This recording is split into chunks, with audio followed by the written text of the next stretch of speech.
I'm back. Let me start this the way I started the other one. How many of you have seen Interview with the Vampire on AMC? Big fan base here. Okay. We have season 2 here to talk about, which actually debuted last June. And I'm happy to say there's going to be a season 3, fans. There's going to be a season 3. Let me, before we show you a little clip from it, I want to introduce one of the stars from Interview with the Vampire, and he is a terrific actor. He plays Lestat. Please welcome Sam Reid.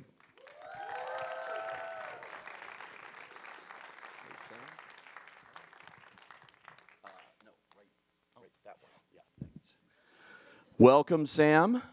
All right, have a seat. And the executive producer of the show, you may know him from his credits for sure. He is the Oscar-winning producer of Rain Man, my favorite movie of all time, My Dog Skip, but I won't go into why, but I love My Dog Skip. The Notebook, Bugsy, The Chronicles of Narnia, The Natural, last year nominated for Best Picture again for The Holdovers.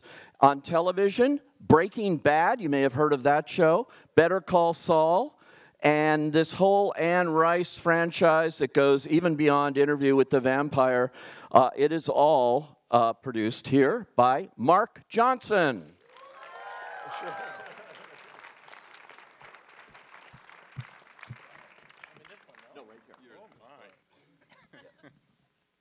Welcome, guys, and congratulations on now 2 seasons that we've had on AMC, Mark, of Interview with the Vampire. Tell me, before I show a clip from this season, how you got involved in doing this. Of course, everyone knows the books and all of that, and of course the film, the very famous film with Brad Pitt and Tom Cruise from 1994. But for television and for AMC, how did this come about? Well, I owe it all to AMC. And I have been working with them for some time because of, as you mentioned, Better Call Saul and Rain Man, Breaking Bad, and I Rectify. want to see Rain Man on AMC this series. Right. And Rectifying a show called Halt and Catch Fire. So I have this long history with AMC, and they asked me if I wanted to be involved in the Anne Rice books, and I realized I didn't really know them, so I did some very quick reading and thought, oh, there's some wonderful things to do here, and then almost immediately ran into Roland Jones, who is the genius behind Interview with the Vampire, our show, and we talked about it, and I realized what I really wanted to do was the Roland Jones version of Anne Rice's Interview with the Vampire. Of the first book, which is what the first 2 seasons really sort of split up, are covering what she did in the first book. Was that always the intention? No, initially the very first season was going to basically encompass what we did in seasons 1 and 2, and we realized it was way too ambitious. And the whole idea, those of you who've seen the show, the second episode takes place almost exclusively, I guess, in Europe, mostly in Paris, and we just realized that we were biting off more than we could possibly chew, and there was so much story and so much compelling, just the compelling love relationship. You know, season 1 is one of the most beautiful love stories, forget about that I've been involved in, but that I've seen. Other than The Notebook. Yeah, but that works a little bit. Let's take a look at Interview with the Vampire. Anne Rice. I, a vampire, was being hunted with every breath, every heartbeat, every sidelong glance. Louis was saying, "Come to me." Come to me? Those are his words. He kept coming around after me. Come to me! Fuck you!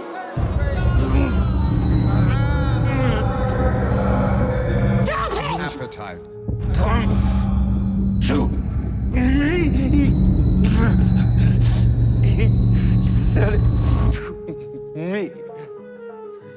How that it was not your own voice, Louis, speaking your own unspeakable desires, screaming them in the darkness in the hopes that I would come to you.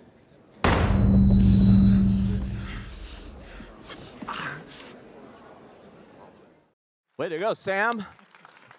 Previous to this series, the vision I had of Lestat cinematically was Tom Cruise.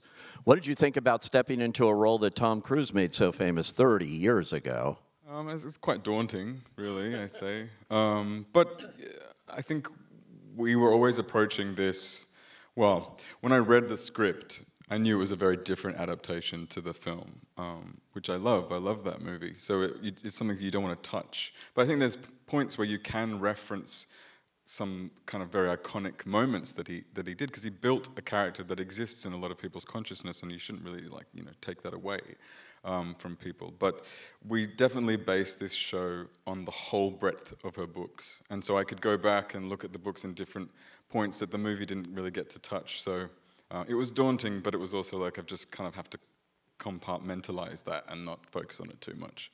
I always wonder that with actors, when you have the benefit of diving into a role and you have all of this backstory, as they say in the business, with the books and everything, that may not be on the page on the scripts you're handed, the scripts for the episodes and things. How helpful was that for you in developing your version of Lestat? It's incredibly helpful, actually. I was thinking about this the other day. There was an exercise that they used to make us do at drama school where they taught you how to create a moment that exists inside a character's mind that the audience doesn't necessarily see, but you see a thought process. And we would look at text, look at a book, and you would learn the whole passage of the book, and then you would think it, and they would film it, or you'd see it. And it's kind of the same process with this. So I look at a scene that Roland has adapted, and then I look at Anne Rice's original material, and then I'll probably play them both at the same time, so that you have the backstory of what was originally there in the material in the mind of the character, and then we have Roland's adaptation kind of being presented foremost. So it's incredibly helpful. It's joyful, actually. Yeah. Amazing. Can you talk a little bit about the casting that went into this, not just with Sam, but also with Jacob Anderson, who plays Louis, and then the rest of the cast? What was that like? What were you looking for? Well, obviously, we wanted to do something different. We knew about the movie, of course, and we respected it, but that's not what we wanted to do. And again, I emphasize, what you see here is Roland Jones' version of Anne Rice. So we're starting from scratch, and we used an extraordinary casting director in the UK, Kate Rhodes-James. And she really cast the principal, the major characters, all out of Europe. The irony is that our two leads, one is Sam is Australian and Jacob is British, but we didn't have a guiding light that said this is the way it should be cast. We were completely open, and needless to say, it took a long time to do it. And at the end, I think certainly in season 1 we have this wonderful confluence of these international actors, and then a lot of New Orleans actors who peppered both the day players and some weeklies, and I'm exceptionally proud of the casting, actually in both seasons. Yeah, it's interesting too. In this season, you're dead, and but you were alive in season 1. Well, he's always dead. Yeah, well, I know, but you're dead. Yeah. Did you say dead? But he's not. But he's not dead. Because he can't be dead. No, yeah. That's fascinating. Well, because he's already dead. So. Yeah. So let me ask you. He's a specter, I suppose. Yeah. Let me ask you, though, in playing this, in the difference, when you were the other version, and now you've come back in season 2, and you are in his mind. He is envisioning you for the audience, which I think is interesting. So how is it different playing the way you're in his mind as to the way you played it before? Well, like I've had the great fortune to work pretty much 95% of this entire show with one other actor. So it's an extraordinary gift to have that, because you can build a rapport. And working with Jacob, throughout the whole series, meant that when we started to do this like dream stat, ghost Lestat, hallucinostat, whatever you want to call it, I was basically just providing a sounding board for my friend and my fellow actor and the extraordinary lead of this show to have a soliloquy with himself. And so how do we build this character that still honors Lestat and still has this like overarching looming presence over the show, which you kind of require him to have, but also provide Jacob and Louis the space to have a soliloquy and process his inner thoughts to be able to get him to the point at the end of the season where he has completely, changed and he has that incredible revelatory moment. So there's a lot of discussion in doing that. So we found a kind of way to do this dream stat, which was like, he's more like Louis. He's slightly, there's a softer element to it. There's a relationship that you can kind of sense.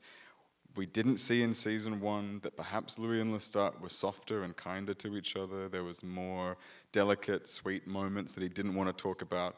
It's that kind of stuff. And then obviously he comes back into the play, and that is, that's performative Lestat. That's Lestat playing the Lestat that everybody wants to see him be, which he obviously hates, But that's a trap. It's his own trap. Because he built the theater of the vampires. He built the concept of a vampire pretending to be a human being, pretending to be a vampire, which is such a trap within itself. And he continues to be trapped in this trap, for quite some time. So they're really fun layers, I think, in the show. So great, and you can really see this could all be a souffle that falls if it's not for somebody with your level of talent here to bring this off. I'm not sure about that. I mean, there's editing.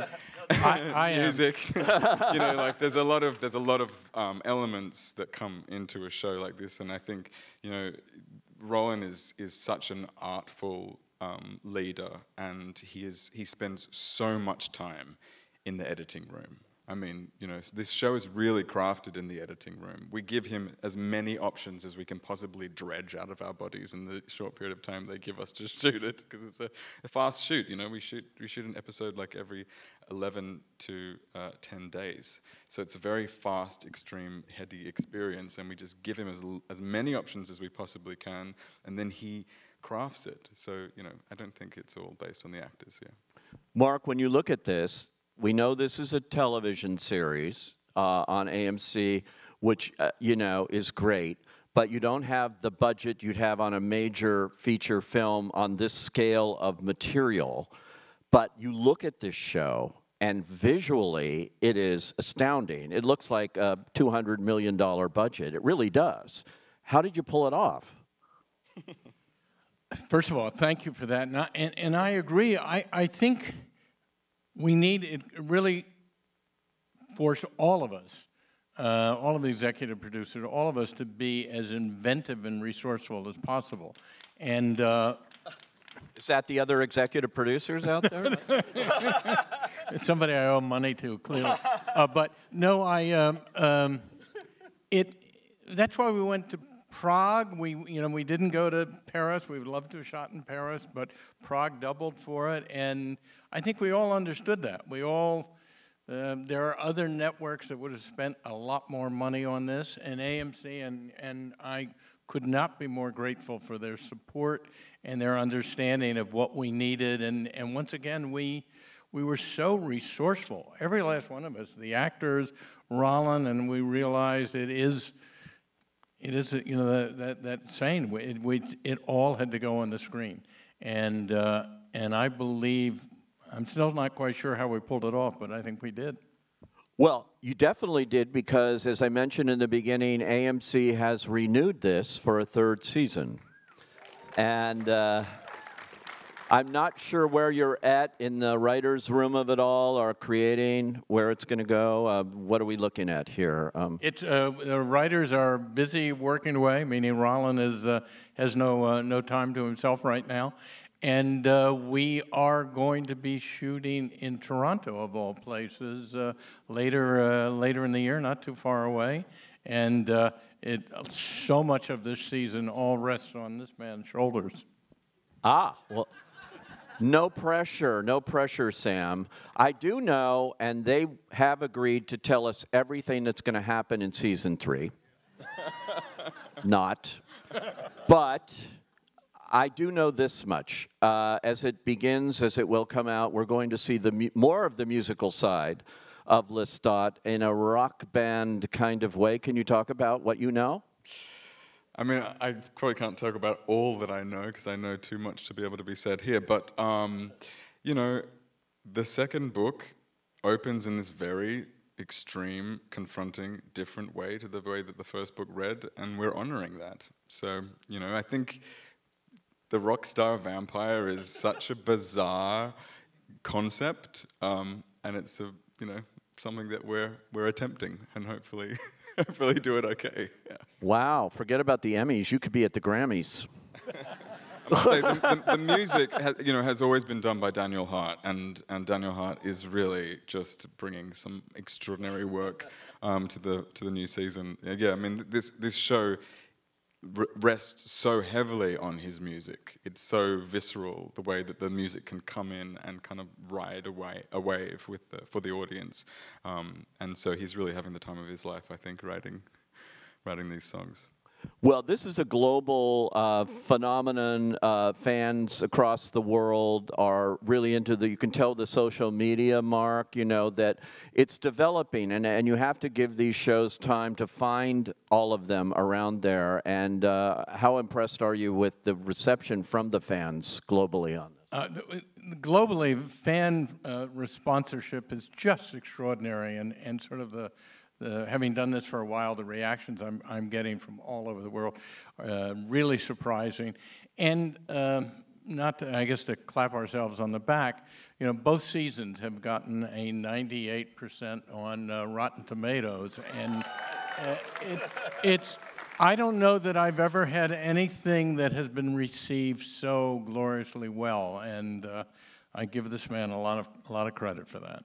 That's so good. Well, And the rest of the cast, I mean, as well. I don't know if it's really about me. It's, you know. No, it's all you. yeah. you gotta thank, you know, Delaney Hales, Asad Zaman, and Jacob Anderson, and Eric Bogosian, of course, as well. They're just incredible, Fantastic. joyful actors to work with. So cool. Well, congratulations to you. We really look forward to season 3, which they won't tell me when, but I think it's going to be sometime next year that we'll be able to see that. And thank you both for coming out to Contenders today. Thanks a lot. Thanks for having me. Thank you, Pete.